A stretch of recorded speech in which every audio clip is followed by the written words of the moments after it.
Radio and television turn on. On the television, we see the consummation of a promotion, trailed by a lady commentator declaring the new robbery of an instance of plutonium. Marty McFly enters when the garage's front door opens. Marty gets down on, then, at that point, arrives at down to lift up the mat halfway. After dropping it back down, he places a set of keys underneath the doormat. As he enters the garage, Marty whistles for Einstein and yells for Doc. He remarks on the wreck the spot is in. When Marty puts his skateboard down, it rolls along the floor until it hits a plutonium box that was hidden. He activates Doc's amplifier system and adjusts each setting to its maximum. In the background, a hum is getting louder. After pausing to pluck a string, Marty connects his electric guitar to an enormous amplifier. Marty is thrown back against a bookshelf when the amplifier explodes, causing it to fall and all of its contents to land on his head. We finally get a glimpse of Marty's face when he raises his sunglasses. "Hold up. Rock and roll," he says, when a noisy ringing fills the carport. It seems like an alarm, however at that point ends up being simply the phone. Marty rises from the ground and responds. Doc is the one who asks Marty to meet him that night at 1:15 a.m. at the Twin Pines Mall. Marty then inquires about where he has been all week. Doc says that he has been working. He hears from Marty that his equipment had been on all week.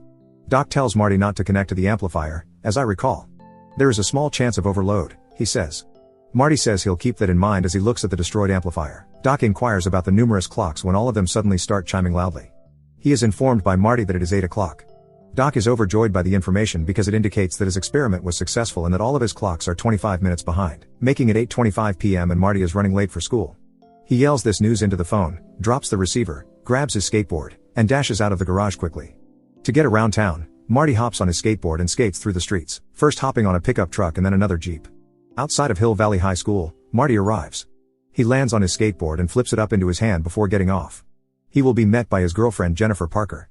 She tells him that Mr. Strickland, the principal, is looking for him. Marty informs her that Doc's sluggish clocks are not to blame for his tardiness. Strickland abruptly shows up at Doc's name. He hands Marty and Jennifer each a tardy slip and inquires as to whether Marty is still with Doc. It is Marty's fourth consecutive win. Marty is warned by Strickland that Doc is a dangerous liar who will get in trouble if he continues to hang out with him. Marty is also harshly told by Strickland that, like his father, he is lazy. In Hill Valley's history, McFly never accomplished anything. According to he, carrying his face nearer to Marty's until their noses contact. Marty responds that history will soon change. We move to the auditorium, where a band has just finished their performance. Before the stage, 4 judges choose the next band from chairs. Before beginning the opening bars of a heightened heavy metal version of The Power of Love, Marty gets his band up on stage and introduces them as the Pinheads. They are interrupted by one of the judges, Huey Lewis, who makes a cameo appearance in the song, and told that they are being too loud. Marty and Jennifer are walking through Courthouse Square after school when a mayoral campaign van blares re-elect Mayor Goldie Wilson.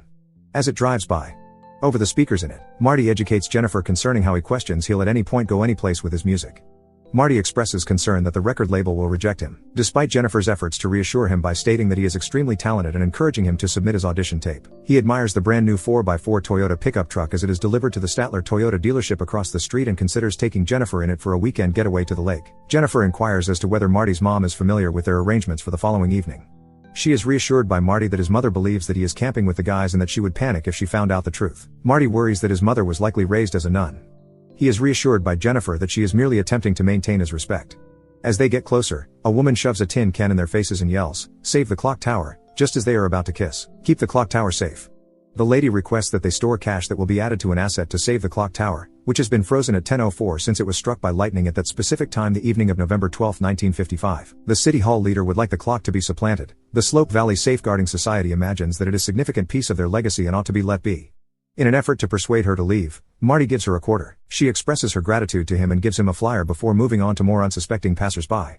After getting rid of the collection lady, Marty and Jennifer are about to kiss when a loudly beeping car pulls up in front of them. Jennifer's father is on his way to pick her up. On the back of the clock tower flyer, Jennifer hastily writes "Love you" next to her phone number. Alongside that, she enters the vehicle. Marty examines the flyer's back. He grins. Back on his skateboard, Marty grabs a police car to follow. He advances back to his home area, Leon bequests. Marty navigates this opening in the direction of his house after releasing another vehicle. As Marty rides up to his home, he passes a destroyed Chevy Nova being dropped off by a tow truck. Inside, Marty's dad George McFly is contending with his boss Biff Tannen. Biff is annoyed that George loaned him a car without telling him that it had a blind spot, which caused him to hit another car head-on. George demands that he never realized the vehicle had a vulnerable side. He sees Marty and weakly greets him. George asks meekly whether the damage will be covered by Biff's insurance. Since he spilled beer all over his blazer, Biff sneers and claims that it isn't his car. He also demands to know who is going to pay for his cleaning bill. After that, Biff inquires about George's completion of Biff's reports. At the point when George concedes he hasn't done them yet, an irritated Biff taps him a few times on the head, reminding George that he wants time to retype them since he'll be terminated, assuming that he turns in his reports in George's penmanship. He communicates despair that all they have in the ice chest is light lager, and takes a brew prior to leaving. After Biff leaves, George reluctantly owns up to Marty that he isn't great at conflicts. Marty inquires about the car, which he had planned to drive with Jennifer to the lake. George apologizes, saying he isn't great at conflict.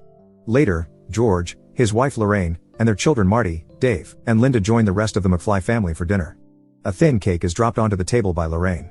The message "Welcome home, Joey" is displayed next to a picture of a bird emerging from jail. Uncle Jailbird Joey, Lorraine's younger brother, has failed once more to get out of prison. He is an embarrassment to the family, Linda complains. Lorraine reminds her that life is full of mistakes. While the rest of the family stares at Jorgo as he watches a Honeymooners episode on television during dinner, Dave leaves for his Burger King cashier position, and Linda tells Marty that Jennifer called asking for him. Jorgo then begins to laugh at it in a very weird, geeky way. Lorraine is irritated by this, and she tells Marty in a lecture that any girl who calls a boy is just asking for trouble. At the point when Linda attempts to guard Marty, Lorraine develops upset, demanding that when she was Linda's age she never pursued a kid, or called a kid, or sat in a left vehicle with a kid. If Linda wants to live her life like Lorraine did, she asks how she is supposed to meet people.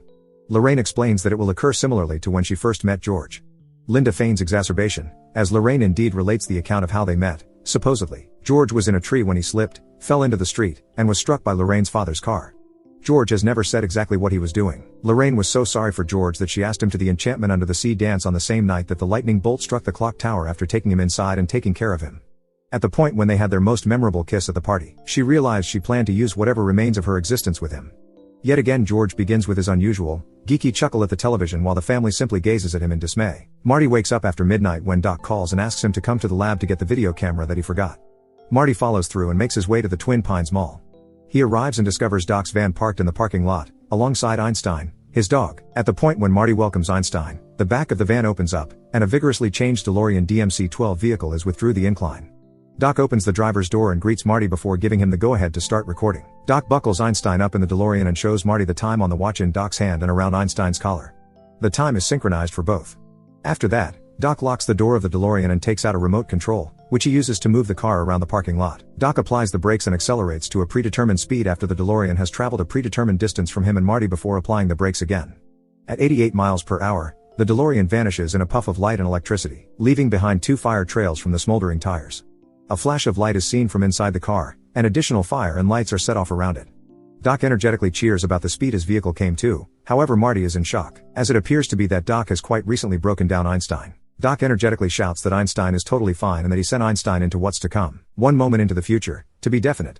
He also exclaims excitedly that he constructed the time machine from a DeLorean because it has style and the stainless steel body panels are a good conductor of the flux energy that propels the vehicle through time. After exactly 1 minute, Doc abruptly pulls Marty aside, and the DeLorean returns exactly where it went, still moving at the same speed, screeches to a stop, now covered in ice. Einstein is revealed to be alive and well as Doc opens the door, with his watch now 1 minute behind Doc's. Doc makes sense of that. Einstein probably accepts that the excursion was quick, uninformed about any adjustment of time whatsoever, skirting that moment to show up right now in time immediately. Doc shows Marty a gadget in the lodge called the transition capacitor. The addition makes it possible to travel through time. Doc explains that he had a vision of the flux capacitor following an accident in his bathroom in 1955 in which he hit his head. Despite the fact that it required 30 years of research and most of his family's wealth to develop, the venture is a triumph and Doc intends to go through time. Doc inadvertently sets the vehicle's destination time to November 5, 1955, as he talks to Marty. Doc tells Marty that plutonium is needed for the DeLorean to run instead of gasoline, explaining that a nuclear reaction is required to generate 1.21 gigawatts to power the flux capacitor. Marty is alarmed and asks the Doc where he got such a substance, to which the Doc responds that he hired a few Libyan terrorists to steal it on his behalf with the promise of building them a bomb. Doc, nonetheless, swindled them, conveying a phony bomb. While Doc loads yet another pellet of plutonium into the DeLorean, he orders Marty to don a radiation suit. When a Volkswagen van bursts into the parking lot, Doc begins his farewell speech to Marty and the camera. A man pulls an AK-47 from the roof and starts shooting. Doc commands Marty to flee. The Libyans Doc cheated on are in the van. Doc also tries to flee, but the Libyan van stops in front of him. Doc discards his pistol, showing that he plans to give up, just for the Libyan to shoot him to death. Marty screams and tries to run away, but he too is found. At the point when the Libyan attempts to fire him, his rifle jams. Marty hops into the DeLorean and races off, the van not far behind. As Marty swings once more into the parking area, he chooses to check whether the van can do 90 miles per hour. The Libyan shoots at the DeLorean with an RPG launcher. Marty doesn't notice that the time is November 5, 1955, or that the speedometer is getting closer to 88 miles per hour as he races toward a photo kiosk. The kiosk and parking lot are replaced by an empty grassy field after a sudden flash of light. The shopping center doesn't exist in that frame of mind, rather the space is taken up by the Twin Pines farm, whose proprietor Otis Peabody put forth bold attempts to develop pine trees on the property. When the DeLorean plows through a scarecrow, Marty has barely noticed the change in scenery. Marty is startled by this, and he loses control of the DeLorean and crashes into Peabody's cow barn. The Peabody family in the neighboring farmhouse is awoken by the noise, and they go outside to look into it. They are shocked by what they discover when they open the barn doors. What is all the earmarks of being a plane without wings has crashed on their property. Peabody's child Sherman concludes that the DeLorean is really an outsider spaceship, showing his family a comic book portraying an outsider appearance as evidence. Marty emerges from the vehicle still wearing his radiation suit when the driver's door opens just at that instant. As they run toward the house, Peabody and his family scream in terror, thinking Marty is an alien. Peabody comes back with a shotgun and starts firing at Marty as he tries to apologize for the damage. Peabody keeps firing at Marty as he gets back in the DeLorean and speeds out of the barn. Marty accidentally cuts through one of two small pine trees that are enclosed by a picket fence as he flees down the dirt road. Peabody yells, "You space bastard!" as he shoots at the car and destroys his own mailbox. "You killed my pine." Marty arrives at the primary street and paces off, mumbling that the experience should be a bad dream, heading for home. At the point when he gets to Leone Domains, he finds the stone entryways denoting the entry to the area, yet shockingly, rather than a road fixed with houses, there is only a void green field with a few development vehicles sitting inactive, destroyed soil where the road is to be cleared, and an enormous bulletin publicizing the future lodging improvement which will get things started in the following month. When Marty, still wearing his radiation suit, sees a car coming down the road, he tries to hitchhike with it. However, the car's occupants are scared by Marty's suit and keep driving.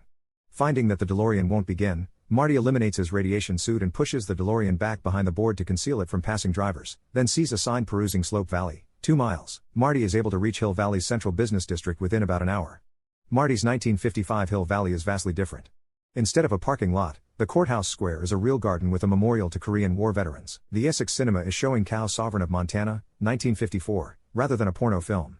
The town's record store promotes new records. Merle Travis 16 Tons and George Brune's The Ballad of Davy Crockett are two examples. The Texaco station is a full-service location where attendants not only fill the tank but also wash the windows, inspect the customer's tires and engine, and check the customer's tires. Residents are urged to re-elect Mayor Red Thomas, as a mayoral campaign vehicle circles the square with loudspeaker announcements. Above all, the town hall square clock tower is as yet working, as shown when Marty is shocked to hear its half-hour ring. When Marty picks up a newspaper that has been tossed into a trash can and sees the date November 5, 1955 on the top of the paper, he realizes that Marty is actually in a dream. Marty ventures into Lou's coffee shop, which will be the source for an oxygen-consuming class in 1985. Right now just possessed by Lou Carruthers, the proprietor, and another client having breakfast at the counter. Doc's address is pulled out of the phone book by Marty as he goes to the phone booth and looks it up. Lou orders Marty to order something or leave as Marty tries to ask for directions. After misunderstandings regarding Tab and Pepsi Free, Marty purchases decaf coffee for himself. While Lou is putting the coffee cup down, Marty is unaware that the customer he is seated next to is his future father. He only realizes this when Match, 3D, and Biff, his friends, show up to harass George. George has been neglecting his homework, which Biff has been making him do. Biff gets enraged when George admits that he hasn't finished Biff's homework because he thinks it won't be due until Monday. Biff then smacks George on the head to remind him that he will be kicked out of school if he hands in his homework with George's handwriting on it. Biff and his friends leave after George finally agrees to finish Biff's work and hand it in the following day. Goldie Wilson, the busboy at the diner, scolds George for letting Biff harass him all day after Biff and his friends leave. Goldie points out that he does not anticipate working as a busboy for the rest of his life and that he intends to one day become famous, while George maintains that Biff is larger than him. Before Goldie even realizes it, Marty announces to him that he will run for mayor in 1985 as soon as he recognizes Goldie. This gives Goldie the idea, and he starts to think about how he will clean up Hill Valley as mayor, to which Lou cries, "A colored mayor? That'll be the day," hands Goldie a broom and instructs him to begin floor sweeping. Marty follows George into a different neighborhood as his curiosity is aroused after he leaves the diner. He briefly loses track of him before discovering George's bike parked under a tree. Marty is shocked to discover that George is a peeping Tom when he looks up and sees George perched on a tree branch using a pair of binoculars to observe a girl getting dressed in her bedroom across the street. George suddenly slips and falls out of the tree while trying to get a better look. He lands in the street in front of an approaching Chevy Bel Air. George is pushed out of harm's way by Marty as he instinctively runs away. The vehicle bangs on its brakes, however it hits Marty, who hits his head on the asphalt and is thumped oblivious.